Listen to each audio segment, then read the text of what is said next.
현재 도널드 트럼프 정부의 미국 조지아주 한국인 기술자 300여 명 체포로 인해 전 세계가 경악의 도가니에 빠진 상황입니다. 그런데 이렇듯 한국의 주권이 침해당한 상황에 오히려 한국이 막대한 이익을 보게 되었다는 믿기지 않는 소식이 발표되었는데요. 그건 바로 당위성과 명분을 얻고 여기에 트럼프가 제시했던 비밀조항 덕분에 한국은 핵무장을 할 수 있게 되었고 한국은 이미 이에 대한 준비가 전부 완료된 상태라는 백악관 첩보 자료까지 공개되었기 때문입니다. 그렇다면 한국에는 도대체 무슨 일이 벌어졌던 것일까요? 안녕하세요.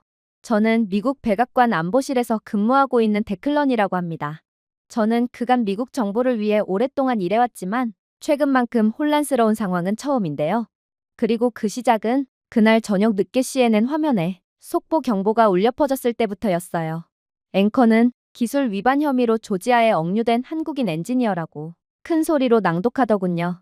하지만 그 이미지들은 이상해 보였습니다. 공장 유니폼을 입은 동양인들이지 그림자 같은 스파이들이 아니었기 때문입니다. 그들 중 몇몇은 LG의 새로운 전기차 배터리 생산 라인을 감독하기 위해 조지아주로 온 사람들이었어요. 너무나도 평범한 사람들이 마치 간첩 짓을 하다 발각된 것처럼 개처럼 끌려가자 미국 현지인들의 반응도 매우 좋지 않았죠. 왜 배터리 기술자들을 체포하는 거야? 그들은 해커나 스파이가 아니야. 한 미국인 남자가 중얼거렸습니다. 그의 친구는 트럼프가 한국에서 오는 모든 것이 위협이라고 말했기 때문에 체포된 거야. 라고 대답했어요.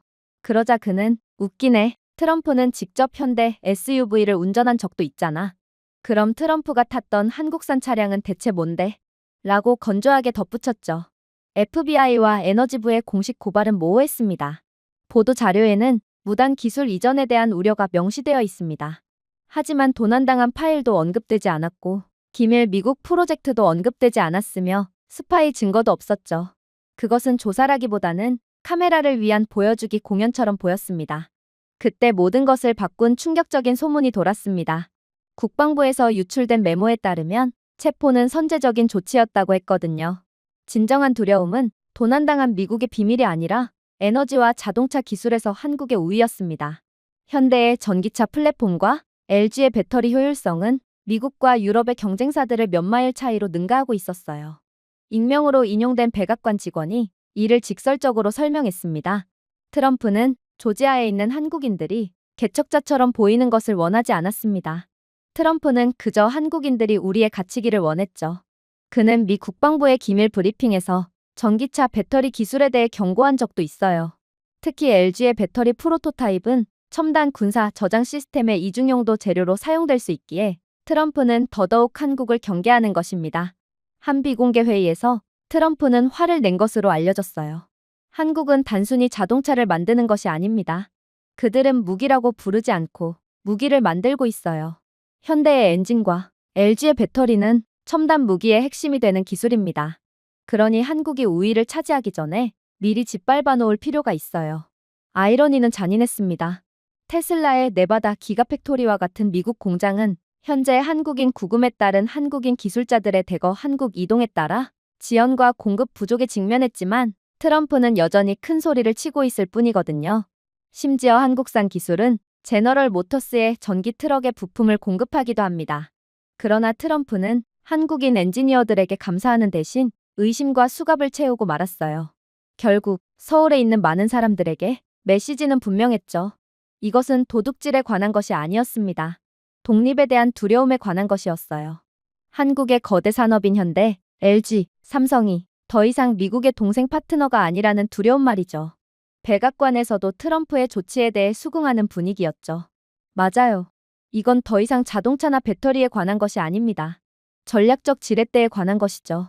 한국의 민간 기술은 하룻밤 사이에 군사 애플리케이션으로 전환할 수 있으며 그건 충분히 미국의 위협으로 작용할 수 있어요. 워싱턴에 떠돌던 문구는 소름 끼쳤습니다. 바로 핵없는 핵이었죠. 소형 LG 전지로 잠수함의 전력을 공급할 수 있는 한국, 현대의 AI 엔진으로 안내된 드론을 출시합니다. 그리고 단일탄도 없이 장거리 억제력을 유지할 수 있죠. 낡은 위계 질서에 집착하는 사람들에게는 악몽과도 같은 일이었습니다. 그래서 미국은 한국이 약해서가 아니라 강해서 그들을 체포했던 것입니다. 하지만 상황은 트럼프 대통령이 예상했던 것과는 완전히 다른 방향으로 흘러갔습니다. 조지아의 한국인들이 체포된 다음 날 아침, 미국 뉴스룸은 혼란으로 가득 찼거든요. 앵커들은 신경질적으로 서류를 뒤섞었고, 제작자들은 헤드셋을 통해 미친 듯이 속삭였습니다. 한국인을 범죄자, 피해자, 혹은 글로벌 경쟁자로 취급해야 할지 아무도 몰랐기 때문이죠. 워싱턴에서는 싱크탱크들이 긴급 패널을 조직하기 위해 분주하게 움직였습니다. 허드슨 포럼에서 분석가가 자신있게 선언했어요. 한국의 전기차와 원자로 산업은 이중사용 잠재력을 가지고 있습니다. 국가 안보 위험은 부인할 수 없어요. 청중 속의 한 대학원생이 질문을 건넸어요. 그렇다면 미국은 한국의 기술이 실제로 작동하기 때문에 두려워서 민간인들을 개처럼 끌고 간 건가요? 마치 카르텔을 소탕하듯이요? 분석가는 당황하며 물러날 뿐이었죠. 한편 월스트리트에서는 트레이더들이 주식의 영향에 대해 토론했습니다. 현대 주가가 상승하고 있습니다. 투자자들은 기회의 냄새를 맡고 있어요. 이젠 많은 사람들이 이번 조지아주 사태가 한국이 너무 우수하기 때문이라는 사실을 인지하게 된 모양입니다. 라고 한 브로커는 흥분한 듯 말했습니다. 또 다른 사람은 고개를 저었어요. 아니면 위험할 수도 있습니다. 미국이 한국 기업들을 제한으로 목 졸라 죽일 수도 있어요. 트럼프는 한국이 이익을 보는 상황을 절대로 그냥 보고만 있지 않을 거라고요. 세 번째 사람이 끼어들었습니다. 트럼프가 한국에 제재를 가한다고요? 한국은 미국에 공장을 짓고 있어요. 그게 누구에게 도움이 되고 있나요?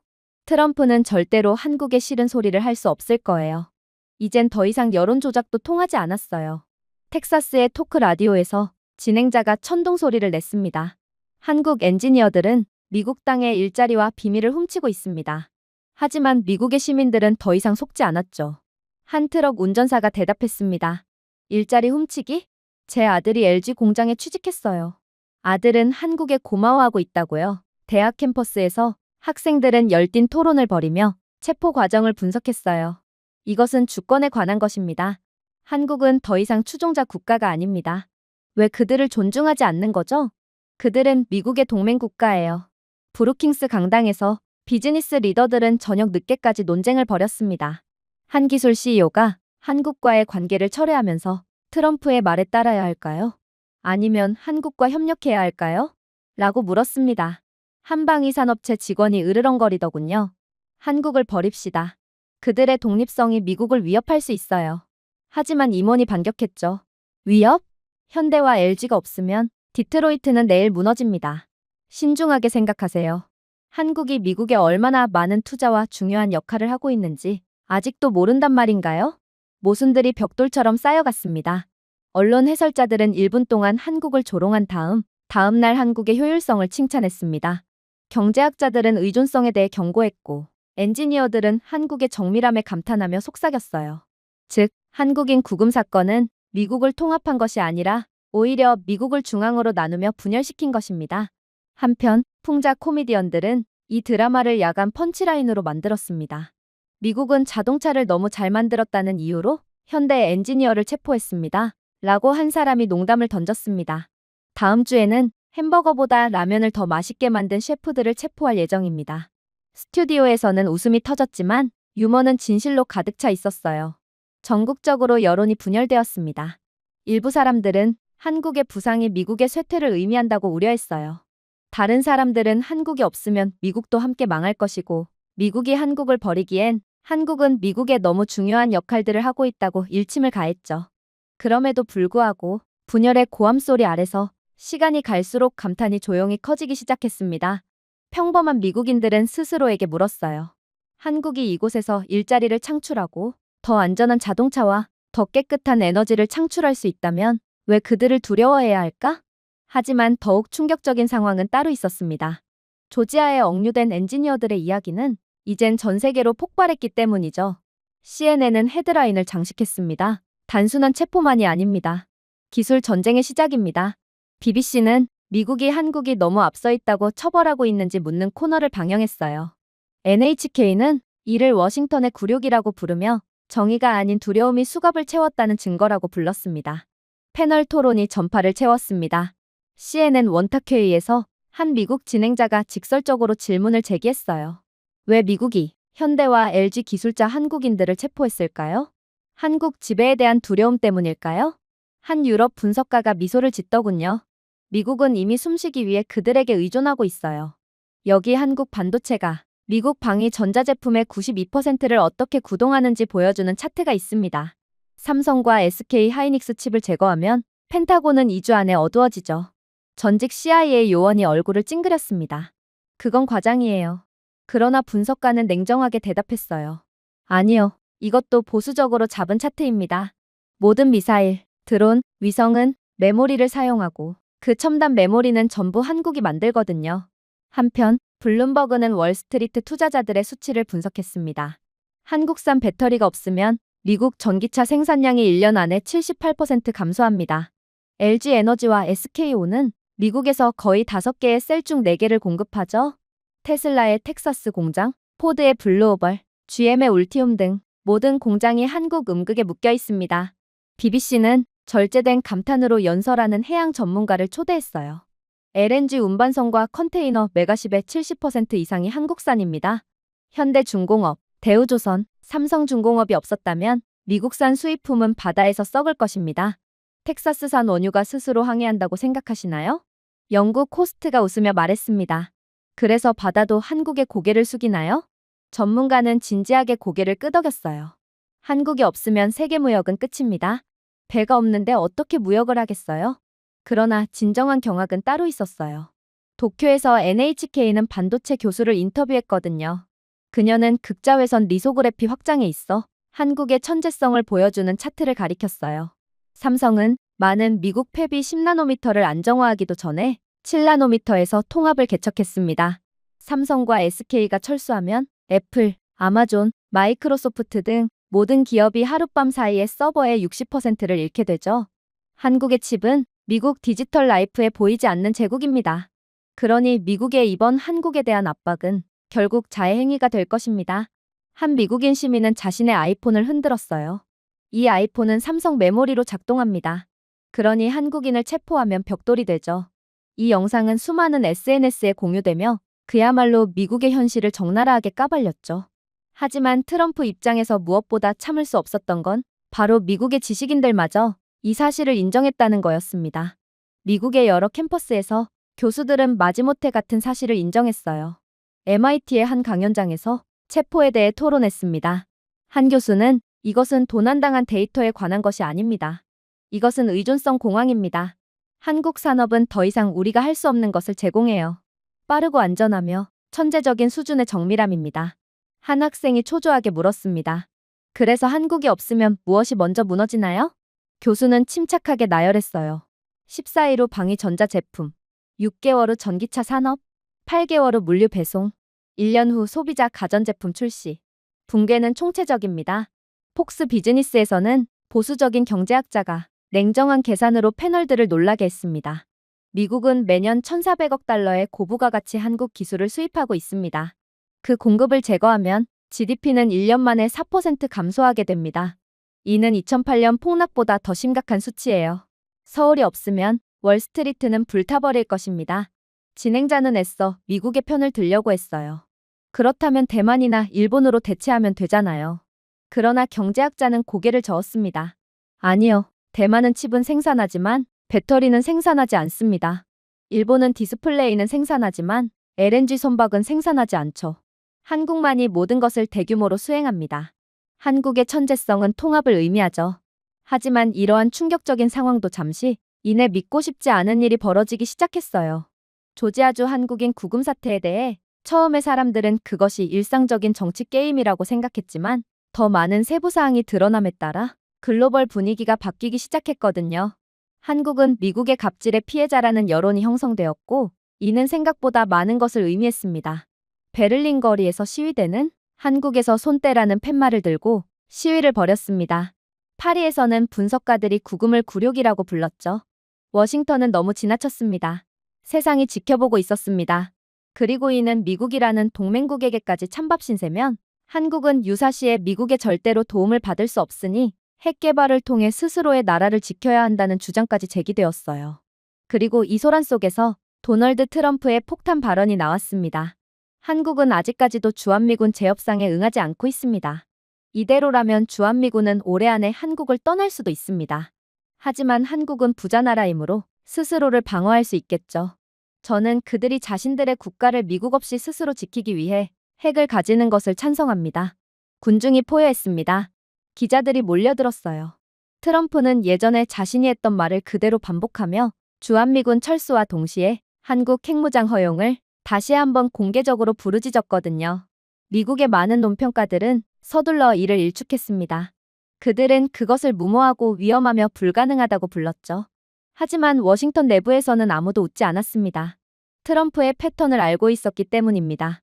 그는 계산 없이 아이디어를 떠올린 적이 없어요. 그리고 여기 계산이 있습니다. 미군을 한국에서 철수시키면 수십억 달러를 절약할 수 있습니다.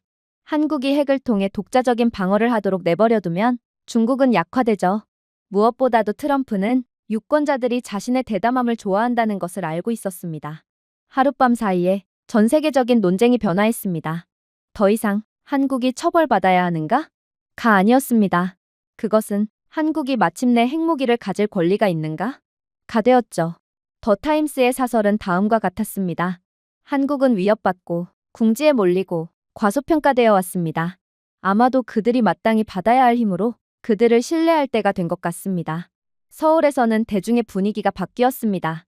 부당한 대우에 대한 분노로 시작된 것보다 더 깊은 것, 즉 권리의 실현으로 변했죠. 만약 워싱턴이 더 이상 한국에 대한 보호를 보장하지 않는다면 이제 한국은 스스로 이를 보장할 권리가 있었죠. 심지어 이번 구금 사태로 인해 미국은 한국을 버렸고 북한이나 중국의 공격 시에 절대로 미국의 보호를 받을 수 없다는 국제 여론이 팽배해졌기에 한국의 핵무장의 명분과 당위성은 지금으로선 너무나도 충분해 보였습니다. 결국 이에 대한 비상회의가 소집되었어요. 상황실은 조용했습니다. 긴장감은 평소보다 더 무거웠죠. 한국의 핵무장을 공개적으로 지지하면서 미군이 한국에서 철수할 수도 있다는 트럼프의 갑작스러운 선언은 전 세계적인 논쟁을 뒤집어 놓았습니다. 수년 동안 한국이 핵무기를 보유하고 있다는 생각은 환상으로 치부되었습니다. 실제로 자리에 모인 몇몇 미국 분석가들은 불가능하다라고 웃었어요. 외교관들은 상상할 수 없다라고 주장했습니다. 하지만 여기서 그들은 더 이상 상상할 수 없는 것이 아니라 위험할 정도로 그럴듯한 시나리오에 직면해 있었습니다. 미국 정부는 처음으로 진정으로 고려하지 않았던 현실을 직시해야 했거든요. 트럼프는 한국이 핵무기를 개발하려면 몇 년은 좋게 걸릴 거라고 예상하고 있지만 한국은 이미 핵무기를 개발할 모든 준비가 되어 있었다면 어떨까요? 국가안보보좌관은 침묵을 깼습니다. 그의 목소리는 차분했지만 말의 무게가 모든 인원들을 압박했어요. 신사숙녀 여러분, 그는 말했습니다. 조지아에서 체포된 사람들은 결코 단순한 산업 스파이 활동에 관한 것이 아니었습니다. 구금된 사람들은 기업 설계의 사소한 도둑이 아니었습니다. 그들은 훨씬 더 위험한 것을 가지고 있었는데 이는 한국이 수십 년이 아닌 몇 주 안에 핵무기 능력을 개발할 수 있는 기술을 개발했다는 증거입니다. 눈이 휘둥그레졌습니다. 한 장군이 앞으로 몸을 숙이고 주먹을 불끈 쥐었어요. 그건 말도 안 돼요. 그가 짖었습니다. 핵 프로그램은 몇 년이 걸립니다. 때로는 수십 년이 걸리죠. 이란을 보세요. 북한을 보세요. 그들은 수십 년 동안 피를 흘리며 제자리에 도달했습니다. 하지만 고문은 움찔하지도 않았어요. 그는 폴더를 앞에 두드렸습니다. 굵은 빨간색 글씨로 기밀 서류라고 적혀 있었어요. 이것은 숨겨진 파일입니다. 아무도 존재할 줄 몰랐던 보고서입니다. 제목은 한국의 조용한 핵준비 태세죠. 오늘 밤 듣게 될 소식은 여러분들의 상상을 아득히 뛰어넘을 것입니다. 그리고 핵폭탄급 충격은 즉시 찾아왔습니다. 파일의 첫 번째 섹션에서는 사용 후 핵연료의 첨단 재처리인 파이로 프로세싱에 대해 설명했거든요. 수십 년 동안 미국은 바로 이 결과를 우려해 한국이 공개적으로 추진하는 것을 막았습니다. 그러나 보고서는 한국이 미국조차도 보유한 것보다 훨씬 더 큰 돌파구를 조용히 달성했다고 주장하고 있더군요. 파일에 따르면 한국은 파이로 프로세싱을 통해 대량의 폐연료봉에서 플루토늄을 추출할 수 있었습니다. 하지만 이것은 일반적인 재처리가 아니었습니다. 한국 과학자들은 독점적인 합금과 원자로 설계를 통해 더 빠르고 안전하며 효율적으로 처리할 수 있는 방법을 완성했어요. 한국은 현재 용량으로 연간 1,500kg의 플루토늄을 생산할 수 있었는데 이 정도면 매년 350개 이상의 핵탄두를 생산할 수 있는 무지막지한 수치였어요. 놀란 대령이 속삭였습니다. 연간 350?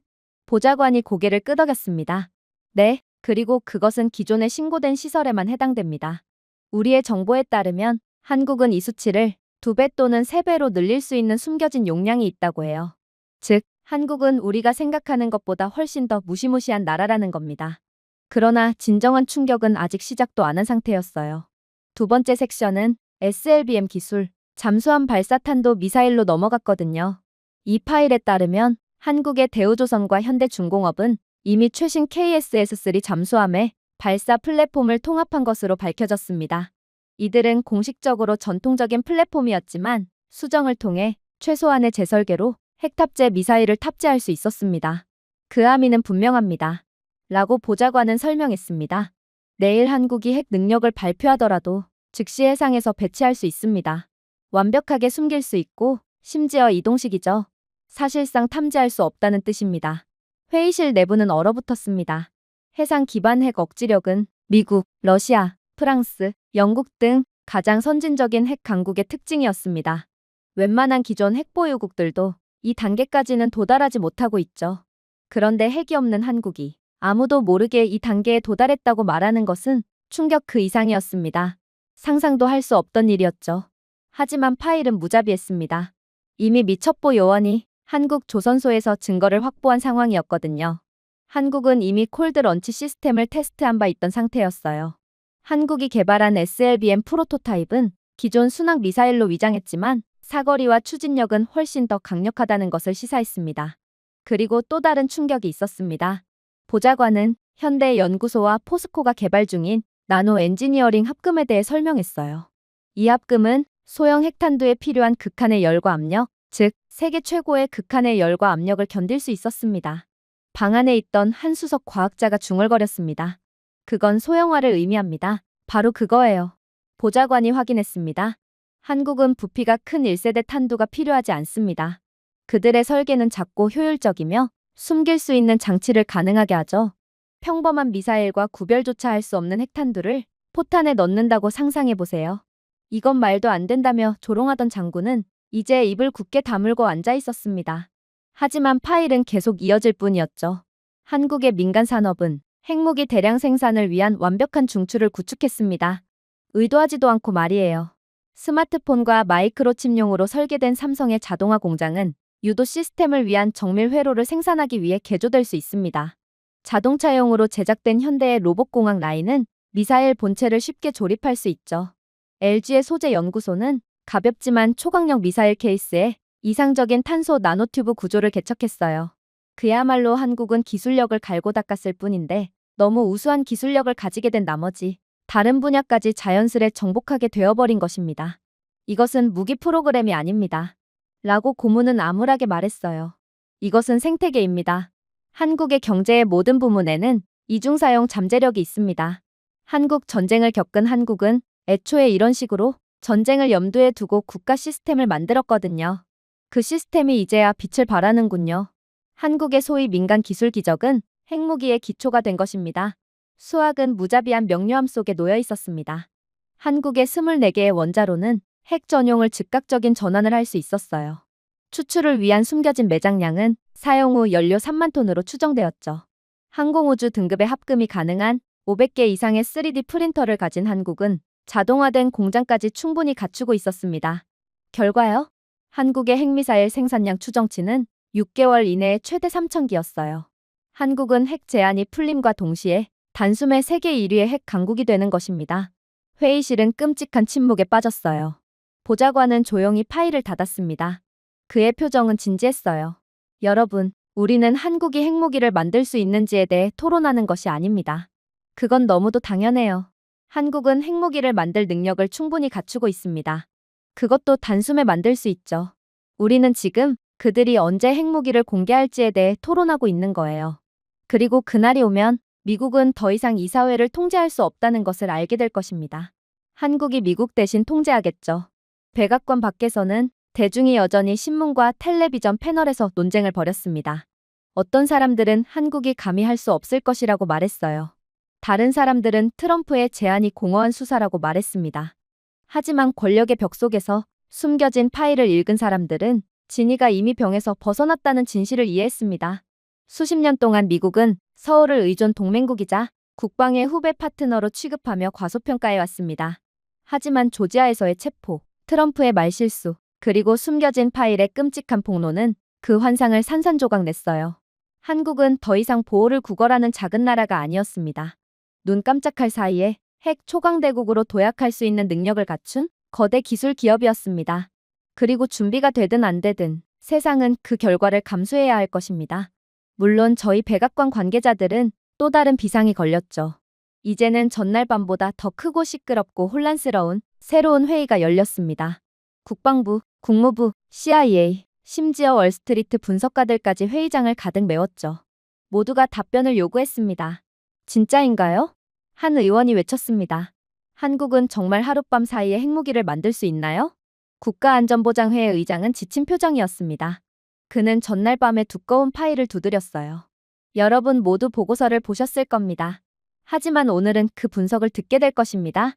그리고 한번 들으면 다시는 한국을 같은 방식으로 바라볼 수 없게 되겠죠. 처음으로 연설을 시작한 분석가는 수십 년의 경험을 가진 원자력 엔지니어 하워드 레인 박사였습니다. 그의 어조는 측정되었지만 그의 말은 천둥처럼 울려 퍼졌어요. 신사숙녀 여러분, 전 세계는 핵무기에 수십 년이 걸린다고 가정합니다. 이 가정은 한국에 적용하면 잘못된 것입니다. 첨단 파이로 프로세싱에 능숙하고 막대한 사용 후 핵연료를 보유하고 있기 때문에 무기급 물질에 즉시 접근할 수 있습니다. 이란과 달리, 파키스탄과 달리 한국은 인프라를 구축할 필요가 없습니다. 이미 존재하고 있거든요. 다만 눈에 잘 띄지 않는 곳에 숨겨져 있기에 여러분들은 잘 모르고 있을 뿐입니다. 그는 잠시 멈춰서서 방을 스캔했습니다. 현재 용량으로 한국은 3년 이내에 3,500개 이상의 탄두를 생산할 수 있는 충분한 핵분 열성 물질을 생산할 수 있습니다. 이는 예측이 아니라 계산입니다. 헐떡이는 소리가 터져나왔습니다. 누군가가 중얼거렸어요. 그건 중국의 전체 비축량 그 이상이에요. 레인 박사는 계속했습니다. 그리고 그들은 이미 세계 최강의 미사일 기술을 갖고 있기에 핵무기를 미사일에 싣는데 필요한 기술을 별도로 개발할 필요가 없어요. 정보에 따르면 한국은 핵탄두용으로 설계된 수직 발사관을 개조할 수 있는 것으로 확인되었습니다. 여기에 사거리가 최대 800km에 달하는 현무포 시리즈 미사일로 북한과 중국의 모든 주요 기지를 몇 분 만에 파괴할 수 있죠. 몇 번의 업그레이드만 있으면 베이징, 모스크바, 심지어 미국 본토 일부 지역까지 도달할 수 있습니다. 방안은 중얼거림으로 폭발했습니다. 한상원 의원이 테이블을 두드렸습니다. 서울이 로스앤젤레스를 강타할 수 있다는 말씀이신가요? 박사는 암울하게 고개를 끄덕였습니다. 네, 몇 개월 이내에 말이죠. 솔직히 말해서 그들이 이미 이만큼 숨겼다면 우리의 추정치가 정확하다고 할 수도 없을 것입니다. 생각해보세요. 삼성은 연간 3억 개의 마이크로칩을 생산하며 오차 범위는 거의 0에 가깝습니다. 현대는 로봇 정밀도로 연간 700만 대의 자동차를 생산하죠. LG는 전 세계 전자제품의 절반을 구동하는 리튬 배터리를 제조합니다. 이러한 산업 생태계는 한국이 핵탄두를 대량 생산하기로 결정하면 이를 또 다른 소비재 라인처럼 취급할 것이라는 것을 의미합니다. 자동화의 확장 가능, 놀랍도록 빠르기까지 하겠죠. 누군가 패닉에 찬 목소리로 외쳤어요. 그럼 지금 당장 한국을 제재해야 합니다. 미국은 2인자 죽이기의 대가예요. 일본도 그렇게 잃어버린 30년으로 몰락하게 만들었죠. 우리는 한국이 자신들이 가진 기술을 제대로 사용하지 못하도록 완전히 붕괴시킬 수 있습니다. 그리고 많은 관계자들이 그의 말에 동의했죠. 한국은 배터리와 반도체에 대해 자랑할 수도 있지만 미국은 진짜 열쇠를 쥐고 있죠. GPS, 사이버 보안, 위성 이미지, 운영체제, 전투기, 항공 전자기기 등 한국은 우리에게서 벗어날 수 없습니다. 그들은 한 번도 미국의 기술 없이 살아본 적이 없죠. GPS부터 시작합시다. 한국의 미사일과 드론은 미국의 신호에 의존하고 있어요. 미국의 기술이 없다면 한국은 아무것도 못한다는 말입니다. 그러나 박사는 조용하게 충격적인 견해를 내놓을 뿐이었어요. 그건 10년 전의 이야기일 뿐입니다. 한국의 KPS 체계는 이미 아시아 전역에 배치되어 있었습니다. 정확도가 20cm 미만에 도달하여 미국의 GPS 기술을 능가하고 있죠. 심지어 미국 해군조차도 태평양 근처에서는 조용히 한국의 KPS를 사용하고 있습니다. 무슨 뜻인지 이해하시나요? 10년 전에는 한국이 미국의 GPS 기술에 의존했지만 지금은 미국이 한국의 기술에 의존하고 있다는 말입니다. 한국이 접근을 차단하면 태평양에서의 미국의 공격 정확도가 하룻밤 사이에 35% 떨어집니다. 즉, 실패한 인터셉트와 안내 오류로 수백만 달러가 낭비되고 말 거라는 것입니다. 그러나 관계자는 멈추지 않았어요. 그는 떨리는 목소리로 말을 이어나갔거든요. 좋아요. 하지만 암호화는 여전히 우리의 것입니다. 한국은 우리의 암호화 표준인 백도어에 의존합니다. 박사는 조용히 한숨을 내쉬더니 이내 또다시 경악스러운 말을 해올 뿐이었죠. 또 틀렸어요. 한국은 정부와 산업 전반에 걸쳐 SED, LEA, ARIA를 사용합니다. 미국의 열쇠는 더 이상 자물쇠를 열지 않습니다. 심지어 미국은 역시나 태평양 지역에서만큼은 한국의 기술에 의존하고 있어요. 한국의 계약업체가 미국의 접근을 취소하면 미국의 78%의 방위산업체가 며칠 내에 아시아 공급업체와의 안전한 통신이 끊깁니다. 그는 최악의 대사를 추가하기 전에 잠시 멈췄어요. 미사일 시험 프로그램은 3주 이내에 중단될 것입니다. 예상 비용은 250억 달러의 지연 및 실패가 되겠죠. 도대체 미국이 어떻게 기술로서 한국을 압박할 수 있을까요? 하지만 박사는 그만할 생각이 없었습니다. 그는 백악관 관계자의 뼈를 완전히 깨부술 생각이었거든요. 자, 당신은 미국 정찰대가 없으면 한국 위성은 여전히 눈이 멀다고 생각하겠죠? 하지만 한국의 425 프로젝트 위성들은 이미 이미지를 전송하고 있었습니다. 해상도 15cm, 충분한 해상도죠. 한국은 더 이상 미국의 위성이 필요 없어요. 그들은 그들의 기술로 북한과 중국의 움직임을 파악하고 심지어 미국에 그 정보를 전달까지 해주는 착한 국가였죠. 한국이 그 정보를 전달해주지 않는다면 미국은 아시아 태평양 지역에서 완전히 눈이 멀게 됩니다. 한국의 KF-21 전투기를 언급하셨나요?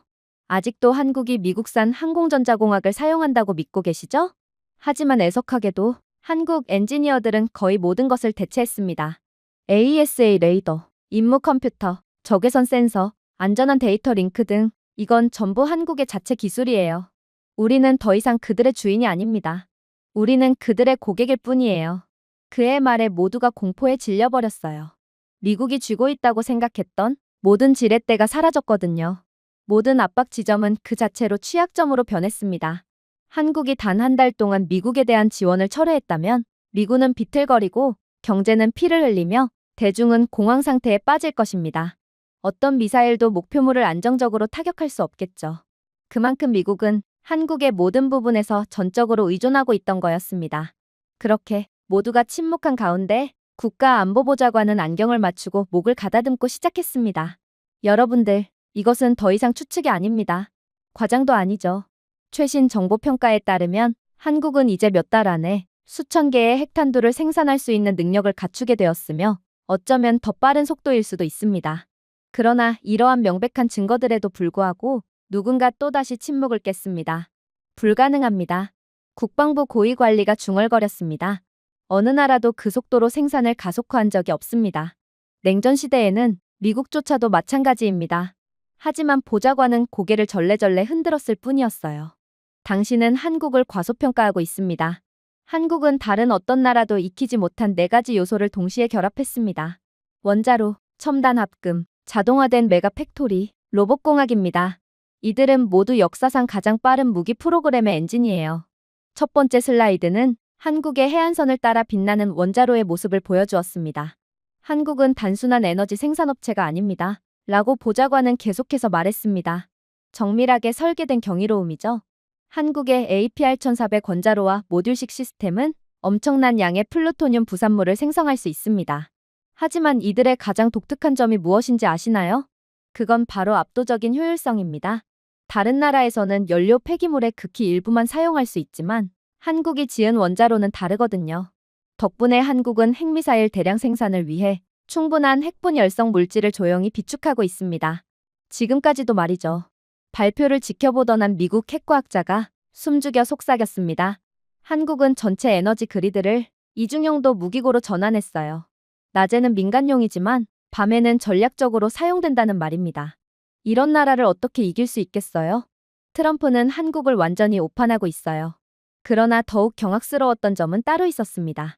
한미 국방핵연구소장이 나서더니 이내 믿기지 않는 기밀 정보를 폭로하기 시작했거든요. APR-1400이요? 한국이 가진 원자로가 그것밖에 없을 것 같나요? 한국은 더 이상 전통적인 대규모 원자력 발전소에 의존하지 않습니다. 물론 한국은 애초에 세계에서 가장 빠르게 플루토늄을 생산할 수 있는 원자로를 가지고 있긴 했지만 그들은 더욱 무서운 속도로 군용 플루토늄을 생산할 수 있는 소형 모듈형 원자로인 SMR을 완성했어요. 그리고 이러한 원자로를 공장 제품처럼 증식할 수 있습니다. 국방부 차관이 납득할 수 없다는 표정으로 찡그렸습니다. 소형 원자로? 거짓말하지 마세요. 하지만 소장은 진지했어요. 정말이에요. 한국은 모든 판도를 바꿀 만큼 위험한 기술력을 가진 셈입니다. 다른 국가들은 30년 동안 대규모 원자로 시설 하나를 건설하는 데 시간을 투자하지만 한국은 수십 개의 SMR을 동시에 생산할 수 있어요. 각 원자로는 선박 컨테이너보다 크지 않고 숨겨진 시설, 산악 벙커, 심지어 민간 부지 지하에 설치할 수도 있죠. 즉, 한국이 이 SMR을 몇 개나 가지고 있을지는 아직도 미지수라는 말입니다. 그리고 일단 가동되면 몇 주 안에 수십 개의 탄두를 연료로 사용할 수 있는 충분한 핵분 열성 물질을 공급할 수 있기에 그야말로 한국이 가진 잠재력은 무한대라고 볼 수 있죠. 방이 뻣뻣해졌습니다. 몇 주 안에라는 말은 비현실적이고 거의 외설적으로 느껴졌습니다. 그러나 차관은 그래봤자 미국이 그동안 설치해둔 수많은 원자로를 통해 대규모 생산을 하는 것이 가장 빠르다며 애써 충격을 받지 않은 척을 하려고 했는데요. 그러자 소장은 그저 경악을 금치 못할 발언으로 차관의 입을 완전히 다물게 할 뿐이었어요. 한국이 개발한 소형 원자로인 SMR은 전통 원자로와는 비교조차 되지 않아요. 전통적인 원자로 프로젝트는 계획부터 운영까지 30에서 50년이 걸리는 경우가 많죠. 한국의 SMR? 90일이면 됩니다. 출하해서 본격적인 플루토늄 생산으로 전환하려면 90일이 걸립니다. 즉, 미국의 우위는 단 90일 만에 깨지게 된다는 거예요. 그리고 다시 말하지만 위성이 볼 수 있는 거대한 원자로와는 달리 SMR은 도시 풍경이나 외딴 계곡으로 사라질 수 있어요. 부산의 위장 산업 창고에 SMR이 들어설 수도 있다는 것입니다. 강원의 산터널은 또 다른 원자로를 숨길 수 있죠. 정보기관은 이미 물질 출력이 무기화되기 전까지는 절대로 알지 못해요. 미국은 한국의 움직임에 대응조차 못한다는 것입니다. 그러나 가장 중요한 점이요? 그건 바로 생존 가능성입니다. SMR의 경우 위기 상황에서 한 대가 파괴되면 수십 대를 더 운영하면 돼요. 분산되고 은폐되고 자동화되거든요. 단 한 번의 공격으로 시스템을 무력화시킬 수 없다는 말입니다.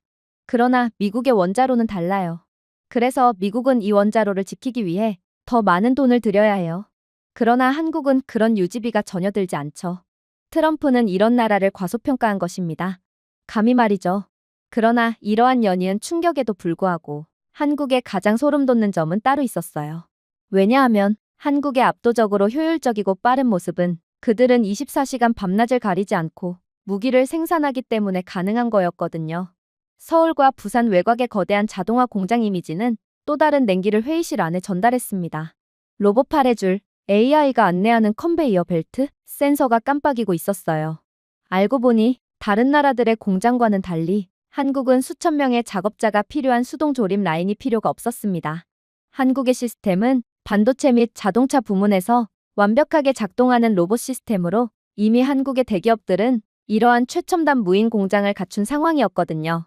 그리고 한국은 이중사용 분야에서 매우 권위적인 역할을 하고 있는 국가답게 이제 이러한 자신들의 시스템을 국방 생산으로 용도를 변경할 수 있게 되었습니다. 삼성과 현대 등의 민간 공장에서 개조가 완료되면 정밀 폭탄 케이스, 전자제품, 심지어 미사일 부품까지 거의 결합률 없이 제조할 수 있는 최첨단 군사 공장이 만들어지는 셈이었어요. 그러니 한국은 몇 년이 걸리던 핵무기 생산을 이제 몇 주로 압축할 수 있고 수천 발의 미사일을 단숨에 만들 수 있게 되는 거였죠. 구석에 있던 한 분석가는 얼이 빠진 채 중얼거렸습니다. 그래서 그들은 억지력 자체를 산업화했다는 거군요. 그러자 보좌관은 더욱 충격적인 대답을 해올 뿐이었죠. 그는 한국의 국방실험실에 있는 휴머노이드 로봇, 복잡한 회로를 조립하는 팔, 부품을 운반하는 드론 등의 시설을 보여주었거든요. 한국의 로봇공학은 처음에는 배달, 제조, 심지어 노인 돌봄 등 서비스 부문에서 소개되었습니다. 하지만 아시죠? 한국은 이중사용 인프라 면에서 세계 최고라는 것을 말입니다. 한국은 이번에도 조용히 병렬 시스템을 구축했습니다. 방사선 차폐 조건에서도 정밀 조립이 가능한 로봇, 지치지 않고 오류를 범하지 않으며 하루 24시간 일할 수 있는 로봇을 만들어냈죠. 암시가 시작되자 회의실은 조용해졌습니다. 한방위 산업체 직원이 속삭였어요. 그러니까 그들은 스마트폰처럼 핵을 만들 수 있겠네요. 보좌관의 눈은 차가웠습니다. 네, 역사상 처음으로 핵탄두가 대량 생산 시대로 접어들고 있습니다. 오직 한국만이 할 수 있죠. 보고서의 결론은 대담한 빨간색 잉크로 무뚝뚝하게 작성되었습니다. 그러니까 한국이 원한다면 수개월 내에 수천 개의 핵탄두를 생산할 수 있다는 겁니다. 이를 반박할 근거는 아무것도 없어요. 그리고 한국의 속도는 인류 역사상 전례가 없는 속도입니다. 불신의 속삭임이 테이블 전체에 퍼졌지만 보좌관은 신경조차 쓰지 않았습니다. 생각해보세요. 미국은 한때 맨해튼 프로젝트에 수년간의 노력을 기울여 몇 개의 폭탄을 만들었습니다. 소련은 수십 년 동안 이를 따라잡으려고 노력했죠. 하지만 한국은 민간 기술, 상업적 효율성, 끊임없는 혁신 문화를 활용해 두 가지를 모두 뛰어넘었습니다. 그들은 국가 시스템 전체를 무기화했습니다. 반응은 즉각적이고 혼란스러웠습니다. 한 경제학자는 시장이 이 냄새를 맡으면 글로벌 무역이 흔들릴 것입니다. 투자자들은 서울로 도망치거나 몰려들며 어느 쪽이든 시스템을 불안정하게 만들 것입니다. 라고 숨을 헐떡였습니다. 회의실 안에 있던 기자는 펜을 흔들며 자신이 단순한 정보 보고서가 아니라 새로운 시대의 새벽을 기록하고 있다는 것을 깨달았죠. 그는 녹음기에 속삭였습니다. 오늘 밤 세상은 변했습니다. 전력은 더 이상 항공모함이나 석유 매장량에서 측정되지 않습니다. 1000개의 탄두를 얼마나 빨리 만들 수 있는지에 따라 측정되죠. 그리고 그 기준으로 본다면 한국은 이제 무섭도록 최고가 될 것입니다. 하지만 그때 국방부 정보부로부터 믿기지가 않는 소식이 터져나왔습니다. 그가 든 파일에는 아까보다 훨씬 더 진한 빨간색 잉크가 찍혀 있었고 대통령 극비 문서라고 적혀 있더군요. 정보부장은 망설이다가 결국 문서를 열었습니다. 여러분, 제가 지금 공개하려는 것은 로봇공학보다 더 놀라운 일이며 3D 프린팅 미사일 프레임보다 더 위험합니다. 우리는 이제 한국에 대한 가장 소름 끼치는 증거를 가지고 있으며 한국이 이미 자국 땅 깊숙이 묻혀있는 숨겨진 핵 비축량을 보유하고 있을 가능성이 크다는 것을 알게 되었습니다. 상황실은 공황으로 가득 찼습니다. 처음에는 그 제안이 터무니없어 보였어요. 한국이요? 오랫동안 핵 확산 금지 조약에 충성을 맹세해온 바로 그 나라가요? 대량 살상 무기가 아닌 K-드라마와 스마트폰 수출로 유명한 나라를 말하는 건가요? 하지만 정보부장은 침착한 어조로 말을 계속했습니다. 우리는 개방된 시설에 대해 이야기하는 것이 아닙니다. 수십 년 동안 신중하게 숨겨온 비밀 매장지입니다. 월성 원자력 발전소의 지하단지와 경상도 산 아래에 일부러 지어진 동굴도 포함될 것으로 알려졌습니다. 정보부가 입수한 정보에 따르면 이 부지에는 보고되지 않은 플루토늄과 고농축 우라늄이 비축되어 있을 가능성이 큽니다. 회의실 내부가 불안정하게 바뀌었습니다. 국방부 장관이 손을 들었어요. IAEA의 사찰이 이를 놓쳤다는 건가요? 불가능합니다. 그들의 감독은 끊임없어요. 절대로 그들의 눈을 피할 수 없죠. 그러나 정보부장은 암울하게 미소를 지을 뿐이더군요. 서류상으로는 그렇겠죠. 하지만 한국은 디지털, 산업, 전략 등 위장에 능통한 나라입니다. 한국인들은 전 세계에서 가장 IQ가 높은 사람들이라는 것을 모르시나요? 생각해보세요. 한국은 평범해 보이는 건물에 도시 크기의 반도체 팹을 숨길 수 있는 국가예요. 그런데 그런 국가가 왜 핵물질 지하 금고 몇 개를 숨기지 못할까요? IAEA는 주어진 데이터만큼 강력합니다. 그리고 한국은 그 데이터의 흐름을 통제할 수 있어요. 즉, 그들에게는 불가능이란 없단 말입니다. 파일에는 거친 위성사진이 표시되어 있었습니다. 익숙한 월성 시설 아래에는 공식 청사진보다 훨씬 더 깊은 터널이 펼쳐져 있었어요. 이곳에서 한밤중에 원인을 알 수 없는 열 징후가 감지되었다는 데이터가 표시되어 있었습니다. 한국의 화물 호송대는 특수 폐기물이라는 모호한 라벨만 부착된 컨테이너를 운반하며 삼엄한 경비 속에서 이동했죠. 그 함의는 분명했습니다.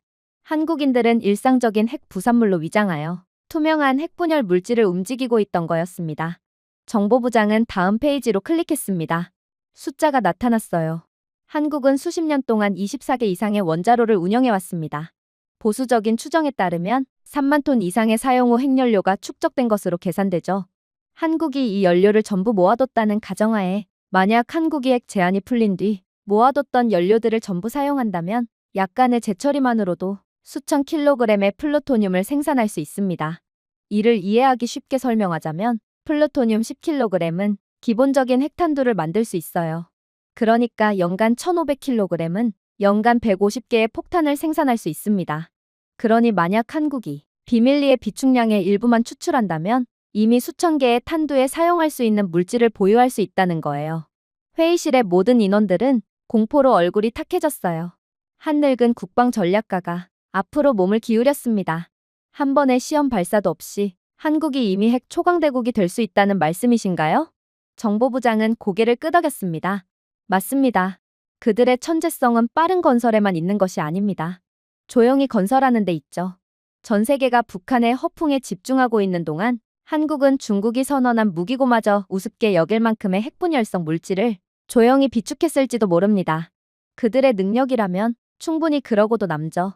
파일은 점점 더 명백해졌습니다.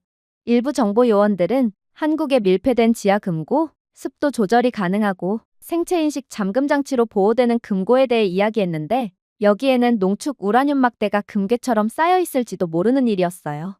다른 요원들은 강화된 용기에 보관된 플루토늄 캡슐이 무기화될 날을 기다리며 차폐되었다가 잊혀졌다고 언급했습니다. 그러자 방 안에 있던 회의론자들이 반발하려고 했어요. 이건 억측이야. 왜 한국이 그런 비축물자를 숨기기 위해 모든 위험을 감수해야 할까? 하지만 구석에 있던 기자가 펜을 흔들며 끼어들었습니다. 그들은 굴욕을 당했기 때문입니다. 당장 조지아주에서만 해도 한국 엔지니어들도 범죄자처럼 족쇄를 차고 비난받을 수 있다는 것을 전 세계에 보여주었습니다. 미국의 오만함은 한국에 상처를 남겼어요. 한국이 동맹국의 보호를 의심했다면 조용히 보이지 않게 독립을 준비하는 것이 논리적일 수도 있어요. 그 말은 망치처럼 명중했습니다. 그리고 정보부장은 마지막 섹션으로 넘어갔죠. 추정치가 맞다면 한국은 다음과 같을 수 있습니다. 최소 5,000kg의 분리된 플루토늄, 이는 500개 이상의 탄두를 수용할 수 있는 양입니다. 수만 킬로그램의 농축 우라늄으로 수천 킬로그램을 더 채울 수 있죠. 이를 합치면 4,000에서 6,000개의 핵무기를 보유할 수 있는 이론적 잠재력을 갖게 됩니다. 폭풍이 오기 전에 공기처럼 느껴지는 정적이 내렸습니다. 한 장군이 속삭임으로 그것을 깨뜨렸어요. 만약 그것이 사실이라면 한국은 하룻밤 사이에 미국과 맞설 수 있을 것입니다. 아니, 미국을 넘어서겠죠. 정보부장은 그것을 부정하지 않았습니다. 더 나쁜 것은 앞서 논의했듯이 한국의 자동화와 로봇공학은 수십 년이 아니라 몇 달, 몇 주 안에 이 탄두를 배치할 수 있다는 것을 의미합니다. 미국은 반세기에 걸친 산업투쟁을 통해 무기고를 건설했어요. 한국은 그 일정을 침묵으로 압축했을지도 모릅니다. 즉, 한국이 이를 공개하기로 결정하면 세계 질서가 바뀐다는 것입니다. 백악관 브리핑룸은 긴장감으로 가득 찼습니다. 분석가들은 계속해서 한국의 핵 잠재력, 침묵의 원자로 숨겨진 비축량의 속도를 분석했죠. 하지만 마지막 목소리가 들려왔습니다. 나이든 전략가인 그의 어조는 경악으로 가득 찼습니다. 중국이 개입하면 어떻게 될까요? 북한이 선제적으로 공격하면 어떻게 될까요? 여러분, 한국이 핵실험을 허용한다면 중국과 북한은 가만히 있지 않을 것입니다. 그들은 한국이 핵무기를 개발하면 가장 큰 피해를 보는 국가들이거든요. 한국이 핵무기를 개발하여 영내에서 가장 강력한 존재로 거듭나면 그들은 모든 것을 잃기 전에 이를 분쇄하기 위해 개입할 것입니다. 수근거림이 방을 휩쓸었습니다. 그 가능성은 심각하게 들렸어요. 중국이나 북한이 선제 공격을 감행한다는 생각은 미국인의 귀에 낯설지 않았습니다. 수십 년 동안 미국은 서울이 너무 취약해서 스스로를 방어할 수 없다는 가정에 의존해왔거든요. 그러자 이때 국가안보보좌관이 나섰어요. 구시대적 사고입니다. 라고 그는 침착하게 말했습니다. 지금은 1980년대가 아닙니다. 한국은 더 이상 약하지 않아요. 그들의 개입은 더 이상 선택지가 아닙니다. 그는 화면을 두드리며 방을 조용하게 만드는 수치를 공개했습니다. 한국의 연간 GDP는 2조 달러로 세계 10대 경제대국에 속합니다. 외환보유고는 4천억 달러를 넘고 무역 네트워크는 전 대륙에 걸쳐 있죠. 한국을 공격하는 것은 자국의 경제몰락을 스스로 유도하는 꼴입니다. 중국은 누구보다 이 사실을 잘 알고 있어요. 중국의 선진 반도체 수입의 약 30%가 한국에서 나오거든요. 그러니 한국이 없으면 중국의 전체 기술 부문이 중단됩니다. 그런데 어떻게 한국에 전쟁을 걸 수 있겠어요? 그는 잠시 멈춰서 숫자가 안정되도록 내버려 두었습니다. 북한이요? 그들은 베이징의 취약한 생명줄과 불법 무역으로 생존하고 있습니다. 한국의 국방 예산만 해도 평양 전체 GDP의 30배에 달합니다. 이것은 경쟁이 아니에요. 이것은 일어날 것을 기다리는 학살입니다. 테이블에 있던 장군은 눈썹을 치켜 올리며 앞으로 몸을 기울였습니다. 중국과 북한이 감히하지 못할 것이라고 말씀하시는 건가요? 보좌관은 암울하게 미소를 지었습니다. 그들은 감히하지 못할 것입니다. 화면이 다시 바뀌었는데 이번에는 한국의 전투기, 구축함, 미사일, 잠수함 등 일련의 세련된 기계들이 등장했습니다. 한국은 스텔스 KF-21 보라매와 업그레이드된 F-35 편대를 포함해 600여 대의 첨단 전투기를 배치하고 있습니다. 이들의 미사일 방어망은 사드, 패트리어트, 한국산 LSAM 요격기를 통합하여 이스라엘의 아이언돔에 맞설 수 있는 층층이 쌓인 방패를 만들고 있지만 이건 모두 한국이 자체 기술력으로 개발했기에 전쟁 상황에서도 유지보수될 수 있죠. 그가 클릭하자 새로운 숫자가 나타났습니다. 한국 해군은 이지스 레이더를 장착한 구축함과 호위함 20척과 순항 미사일로 무장한 디젤 전기 잠수함 20척을 배치합니다. 심지어 3년 안에 3,000톤급 신형 KSS-3 잠수함을 도입할 예정인데 이건 전 세계에 도달할 수 있는 탄도 미사일을 탑재한 죽음의 잠수함이에요. 이런 잠수함에 핵탄두가 결합된다고 생각해보세요. 서울에 대한 공격은 스스로 목숨을 끊는 행위와 다름이 없습니다. 장군은 고개를 저었습니다. 가장 중요한 것을 빼놓으셨네요. 한국의 미사일 프로그램은 어떻길래 그렇게 자신만만하신 겁니까? 그러자 보좌관은 망설임 없이 대답했습니다. 한국의 현목보 탄도 미사일은 세계에서 가장 무거운 탄두 중 하나인 2톤을 초과하는 탄두를 탑재하고 있습니다. 사거리는 무려 800km죠. 정확도요? 오차는 거의 몇 센티미터 수준의 정밀함을 자랑합니다. 그러니 단 한 번의 포격으로 몇 분 안에 모든 북한 지휘부 벙커를 지울 수 있죠. 그는 마지막 이미지를 올렸습니다. 산 아래 거미줄처럼 뻗어있는 서울의 지하 지휘 네트워크였어요. 그리고 한국의 견고해진 인프라를 잊지 마세요. 5,000개 이상의 강화된 대피소와 지하 기지는 핵 공격 시나리오에서도 생존 가능성을 보장합니다. 한국은 구원을 기다리는 희생자가 아닙니다. 지금의 한국은 요새입니다. 하지만 가장 충격적인 점은 따로 있었어요. 군사력은 엄청났지만 다음 섹션은 진정한 노가웃을 선사했거든요. 군사력은 파업을 억제합니다. 경제력은 야망을 질식시키죠. 중국은 한국과의 전쟁을 감당할 수 없습니다. 한국은 전 세계 디램칩의 70% 이상과 전 세계 낸드 플래시의 50% 이상을 공급합니다. 한국을 제거하면 중국의 스마트폰 산업은 하룻밤 사이에 무너집니다. 화웨이, 샤오미 등 모든 중국 브랜드는 모두 한국 반도체에 의존하고 있어요. 이뿐입니까? 중국은 한 달 이상 전쟁을 지속할 수도 없죠. 최첨단 반도체가 없는데 이들의 무기 보충은 대체 어떻게 하겠어요? 그는 다시금 그래프를 가리키며 몸을 기울였습니다. 배터리도 잊지 맙시다. LG, SK, 삼성 등 한국 기업들은 전 세계 전기차 배터리의 거의 40%를 공급하고 있습니다. 중국이 원자재를 지배할 수도 있지만 한국은 두뇌를 소유하고 있어요. 이 공급을 중단하면 중국의 전기차 꿈은 무너집니다. 물론 이들은 전쟁 물자에 들어가는 배터리를 공급받지 못하게 되기에 아예 장기전 자체가 불가능하여 한국에 그대로 박살나고 말 것입니다. 물론 전 세계는 중국의 침략을 지지하지도 않겠죠. 중국의 경제가 한국에 의존하기 때문에 한국을 지지할 것입니다. 구석에 있던 기자가 속삭였습니다. 그래서 한국은 무기뿐만 아니라 지갑으로도 건들 수 없다는 말씀이신가요? 보좌관은 고개를 끄덕였습니다. 맞아요. 한국은 세계 경제의 요충지입니다. 그리고 중국과 북한 모두 이를 알고 있기에 아무리 한국에 대한 핵무장이 허용된다고 해도 절대로 한국을 건들 수가 없는 거죠. 그러자 장군은 다시 한번 시도했어요. 하지만 보세요. 궁지에 몰렸다고 느낀다면 베이징이나 평양이 여전히 공격을 감행할 수 있어요. 그만큼 한국의 핵무장은 중국과 북한의 마지막 카드를 앗아가는 셈이거든요. 국가안보보좌관은 이번에도 확신을 가지고 고개를 저었습니다. 우리가 실행한 모든 모델은 동일한 결과를 보여줍니다. 북한은 미사일을 발사하고 한국은 몇 시간 안에 보복하여 평양을 지도에서 지웁니다. 중국이 힘을 동원해도 마찬가지예요. 한국은 기술 수입을 차단하고 G7을 집회하며 베이징 경제에서 수조 달러를 낭비하는 제재를 촉발합니다. 개입은 자멸과 같습니다. 그렇기 때문에 그들은 움직이지 않을 것입니다.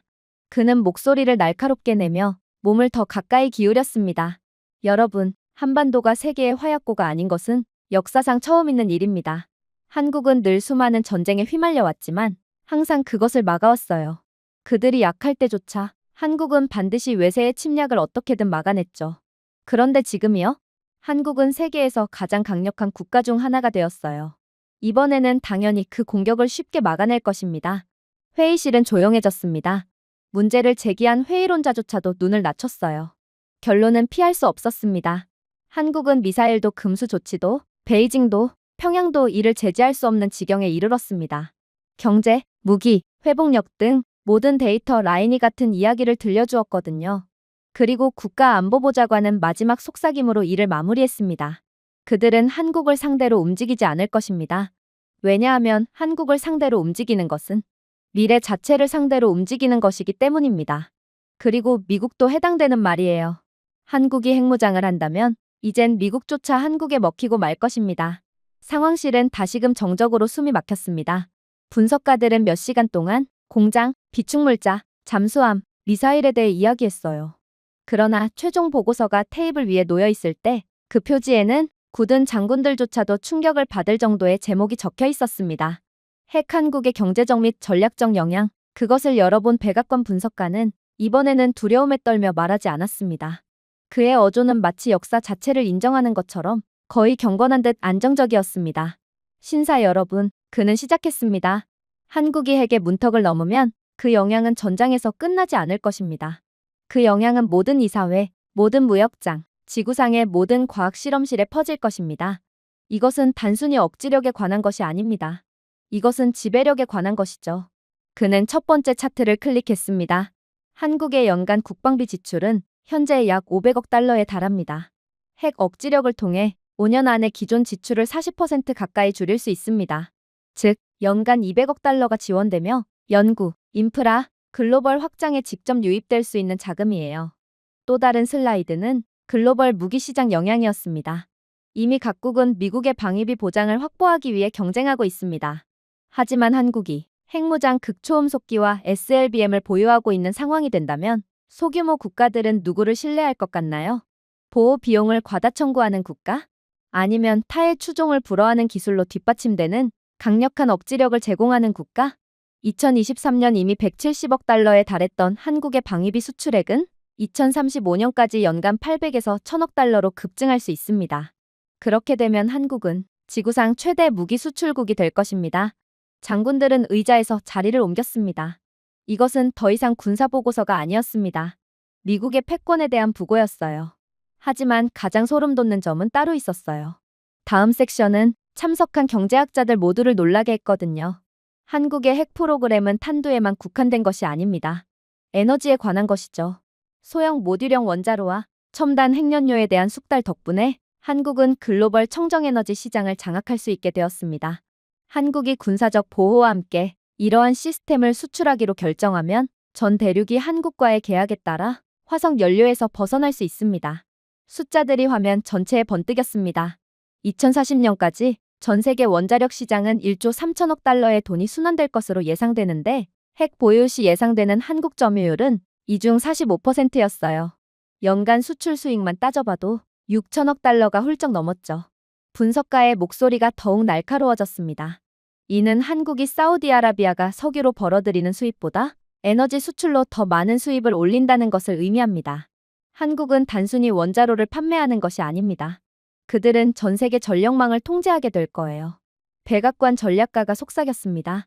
에너지는 헤게모니입니다. 빛을 움직이는 사람은 누구든지 미래를 움직이는 사람입니다. 그러자 아직 경악을 하기에는 일렀어요. 파일은 기술로 이동했는데 여기에는 더욱 충격적인 보고서가 기다리고 있었거든요. 핵 억지력과 한국의 산업 생태계를 결합하면 새로운 제국이 탄생합니다. 핵 안보는 기업들이 강압에 대한 두려움 없이 해외로 확장할 수 있는 전례 없는 자유를 제공하니까요. 해외 시장은 원자력 강국에 대한 제재나 공격적인 경쟁을 주저할 것입니다. 그 결과는 한국 기업들이 글로벌 지배적인 위치로 뛰어들게 되겠죠.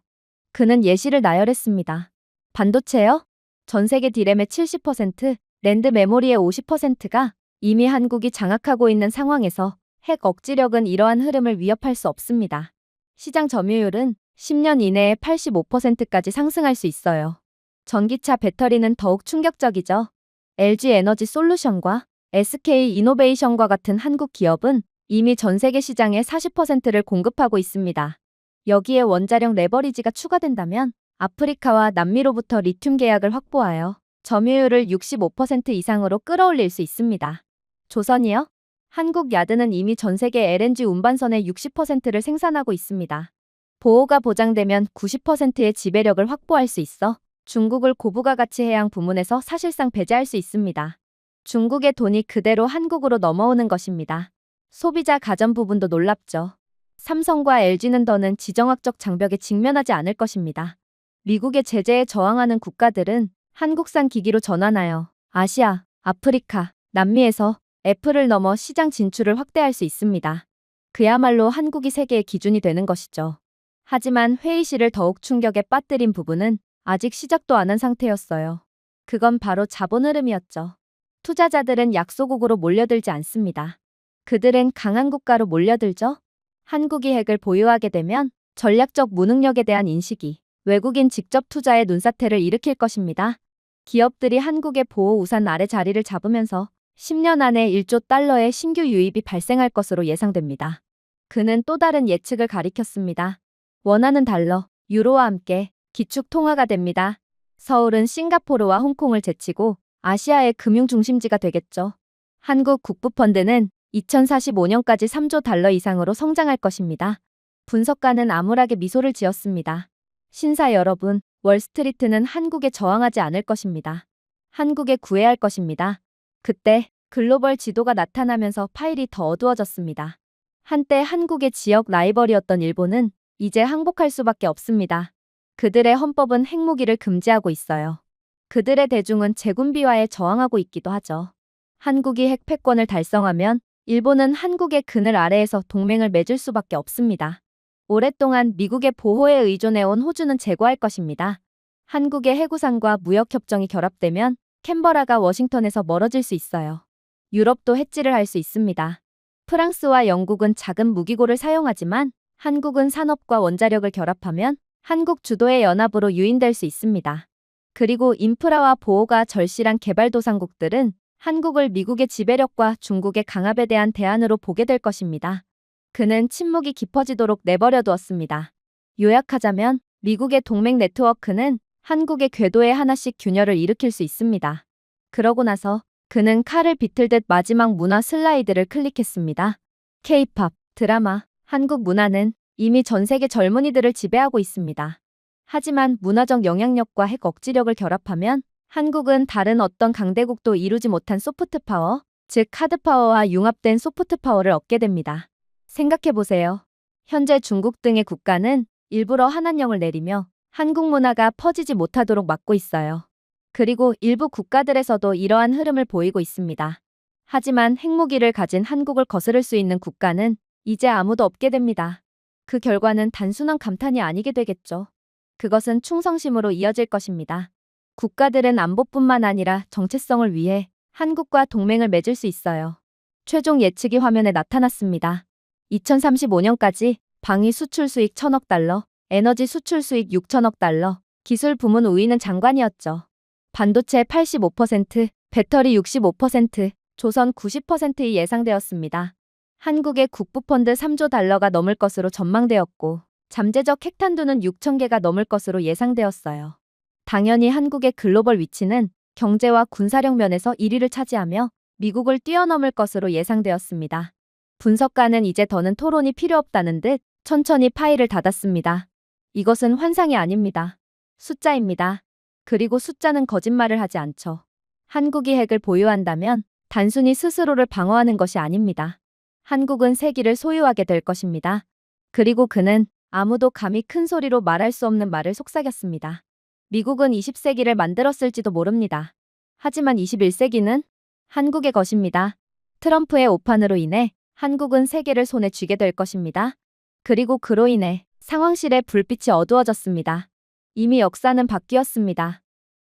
제가 준비해온 내용은 여기까지입니다. 끝까지 시청해주셔서 진심으로 감사드리며 여러분들의 구독과 좋아요, 알림 설정은 영상 제작에 큰 힘이 됩니다.